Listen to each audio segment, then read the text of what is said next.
তো আমি এখন বাজার করতে বেরিয়ে গেছি। আজকে বাজার করতে যাচ্ছি, আজকে বৃহস্পতিবার যেহেতু। আর এখানে দেখো কত কচুর শাক হয়েছে, কচুর শাকগুলো খুব সুন্দর, আর ডালগুলো খুব সুন্দর, কত বড় বড় হয়েছে। তো ভাবছি একদিন নিয়ে যাবো, জায়গাটা ভালোই পরিষ্কার। আর এদিকে দেখো কত জঙ্গল। তো এখন যাচ্ছি বাজার করতে। আর এটা হচ্ছে আমাদের এখানকার কোয়ার্টার, মানে বিডিও অফিসের স্টাফ গুলো সব থাকে। আর এখানে দেখো পেয়ারা গাছ আছে, আম গাছ আছে, সবকিছু আছে। আর এই গাছটা দেখো কত কাগজি লেবু হয়েছে। তো এখন যাচ্ছি বাজার করতে। আর আজকে রোদটা একটু কমই আছে অন্য দিনের তুলনায়, মানে গরম গরম লাগছে আজকে, হালকা গরম লাগছে, মানে খুব একটা গরম পড়েনি। তো এখন যাব বাজার করতে। তো বাজারে দেখি কি নিই। আর আজকে তো বৃহস্পতিবার, বুঝতেই পারছো, আজকে তো অনেক কাজের বেশি।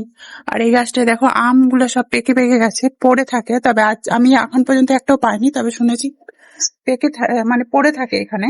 তো চলো বাজারটা করে আসি, তারপর বৃহস্পতিবার কি করছি না করছি সবকিছু তোমাদের সঙ্গে আজকে শেয়ার করব।